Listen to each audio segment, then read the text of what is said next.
magistrado, fíjense, un juez penal que fue acusado de abuso sexual y que fue destituido por el propio Consejo de la Judicatura Federal. Por eso decimos que este proceso es, en primer lugar, turbio. Segundo, es un absoluto cochinero, ya lo vieron, ahí andan haciendo campañas entre tortas, acarreados, los sindicatos organizando eventos de manera absolutamente violatoria, tanto del acuerdo del INE como de la ley, porque los sindicatos no pueden aportar recursos en especie, y lo están haciendo.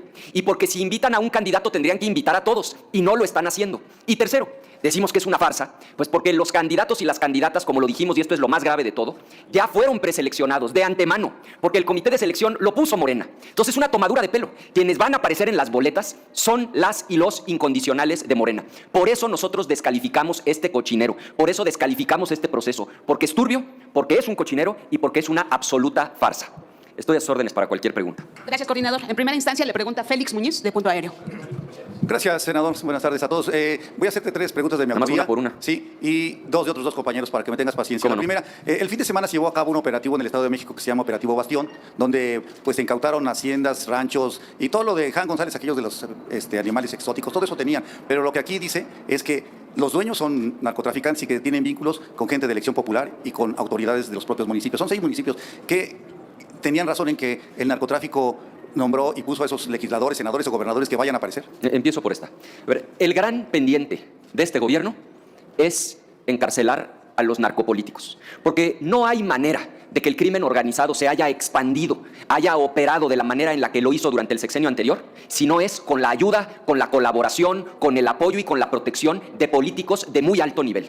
Ese es, por lo tanto, el gran pendiente de esa administración y ese es, por lo tanto, nuestra exigencia, que el gobierno señale quiénes son los políticos de alto nivel que están involucrados con el crimen organizado y que esas personas sean procesadas y, en su caso, sean detenidas. El gran pendiente de esta administración es detener a los narcopolíticos.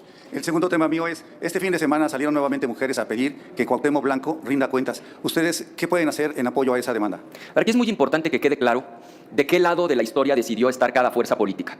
Morena decidió ponerse del lado del político, del agresor, y el PAN decidió ponerse del lado de las víctimas. Es absolutamente inaceptable lo que hizo Morena en la Cámara de Diputados. Ni siquiera escucharon a las víctimas, ni siquiera les dieron voz. Decidieron, y fíjense nada más, desechar, según ellos, por notoriamente improcedente, cuando quien acusa a esta persona es su pareja, su esposa, de haberla golpeado, y su media hermana de haber intentado abusar sexualmente de ella, y se atreven a darle carpetazo, dicen ellos, que por notoriamente improcedente. A nosotros nos parece gravísimo lo que sucedió y nosotros exigimos que en este caso haya justicia.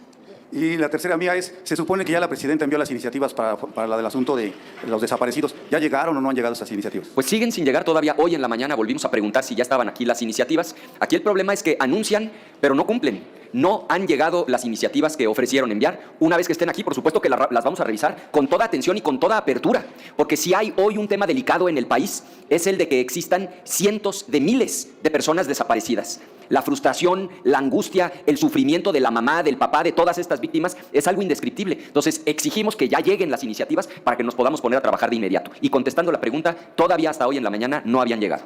Y bueno, me manda un compañero reportero, Jorge Monroy, de Latinos, una pregunta, si tú me dices que la aceptas. Sí, con gusto, Bueno, con gusto. dice, Manuel Bartlett estará preocupado porque se le acumulan los delitos por su relación con el asesinato de la gente de la DEA y ahora lo de su pareja por recibir dinero de García Luna, ¿cómo lo documentó Mexicanos contra la Corrupción? Esa sería la pregunta. A ver, francamente, la acusación de que la pareja de Bartlett haya recibido millones de dólares de García Luna es verdaderamente escandalosa. Nosotros lo que pedimos es que haya una investigación a fondo. Es que es tan escandalosa que es hasta difícil de creer.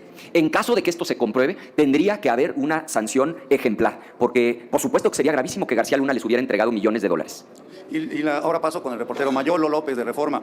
Dice, ¿qué opina del arranque de campaña de 3 ministras con acarreo y reparto de tortas? Bueno, pues con esa fue con la que abrimos. Nosotros, con toda claridad, lo decimos con todas sus letras, descalificamos este proceso de la mal llamada reforma judicial, donde supuestamente están escogiendo jueces, magistrados, ministras, por 3 razones. Por turbio, ¿cómo puede ser que el abogado del Z40, un narcotraficante, ande de candidato? ¿Cómo puede ser que un ministro de la luz del mundo, cuando el líder de la organización está acusado de abusar sexualmente de menores, quiera ser magistrado? ¿Cómo puede ser que un juez que el Consejo de la Judicatura destituyó por abuso sexual ande de candidato a magistrado? Es un proceso turbio. Segundo, un cochinero. Vean nada más las imágenes haciendo campaña con acarreados, con tortas, los sindicatos violando la ley, ofreciéndole votos a quienes van a estar en la corte. Y finalmente, lo más grave de todo, es una absoluta farsa, porque Morena ya eligió a las candidatas y a los candidatos a través través de sus comités de evaluación le están tomando el pelo a la gente. Ahora dirán, ¿y entonces para qué hacen campaña? Se están peleando entre ellos para ver quién queda de ministro en la Corte. Pero lo que no hay duda es quiénes van a quedar, porque esta elección es, uno, una elección turbia, dos, un cochinero y tres, una auténtica farsa. Y aquí me meto tantito. La presidenta dice que esos métodos ya no se usan.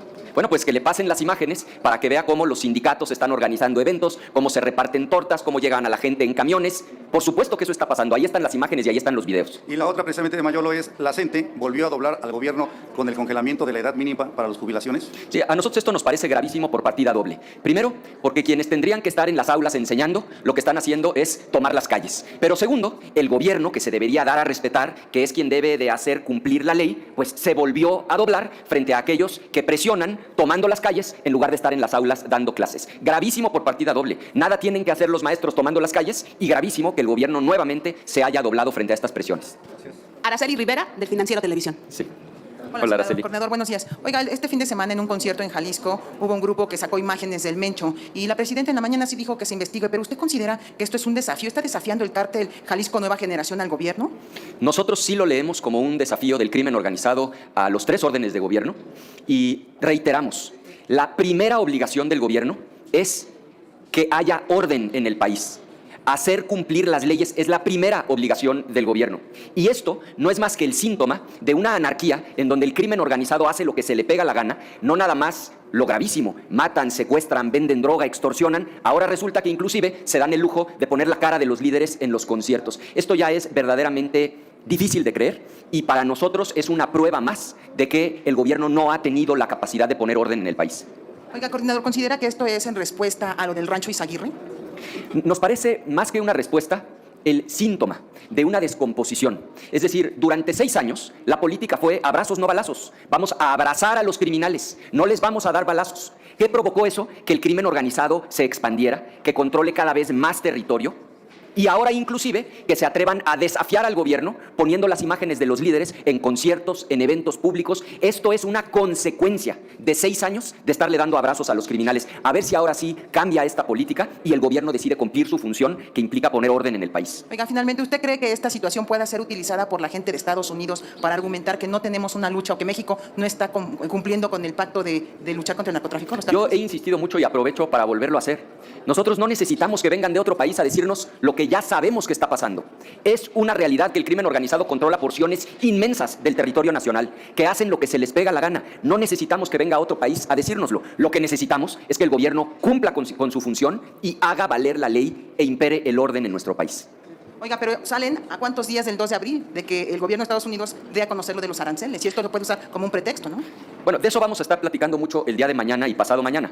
Todavía ayer el presidente de Estados Unidos dijo con toda claridad que los aranceles a los automóviles y a las autopartes son un hecho, que no habrá marcha atrás. De confirmarse esto el día miércoles, sería devastador para la economía mexicana, porque ese es el principal componente que exporta a nuestro país. Y hay que recordar que prácticamente el 35% de nuestra economía depende de las exportaciones. 80% de las exportaciones van a Estados Unidos. No hay ningún país del mundo que se vería más afectado por la imposición de aranceles que México. Y esta ya es la tercera.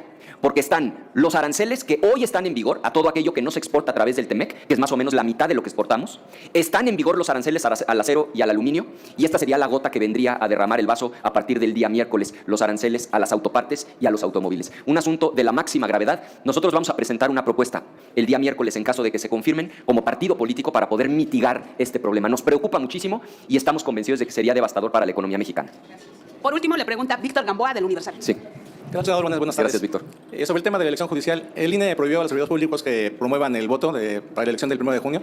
¿Cuál es su opinión sobre esta resolución? Porque el senador Fernández Noroña dijo que él va a insistir y va a seguir llamando al voto en sus recorridos y en sus videocharlas. Y también, igual que la presidenta Sheinbaum, dijo que van a impugnar ante el Tribunal Electoral. ¿Es previsible con la actual composición del tribunal que le den la razón? Con mucho gusto. Efectivamente, el Instituto Nacional Electoral emitió un lineamiento, es un lineamiento bastante robusto, que establece una serie de reglas, incluyendo la que tú señalas, Víctor. La realidad es que los de Morena, a todos los niveles, se están pasando por el arco del triunfo los lineamientos del INE, porque saben que no va a haber sanción alguna. Por eso les digo que esta elección es un absoluto cochinero. Vamos a ver funcionarios públicos promoviendo el voto, aunque el lineamiento lo prohíba. Vamos a ver sindicatos organizando eventos, aunque tanto la ley como el lineamiento lo prohíban en los términos en los que lo están haciendo. Y lo más grave, estamos viendo a la abogado del Z40, a ministros de culto de la luz del mundo, a jueces actuales destituidos por abuso sexual participando. Por eso les digo que esta elección es una farsa, es un cochinero y es un proceso absolutamente turbio. Y coincido contigo, o lo hago mío. Dudo mucho que vaya a haber sanción alguna. Así va a ser el proceso. No van a respetar los lineamientos que publicó el INE y al final estoy seguro que no habrá sanción alguna. Morena se va a salir con la suya. Este es el fin de la división de poderes como la conocíamos. Morena va a tomar el control total y absoluto del Poder Judicial. Y con esta actitud de Morena...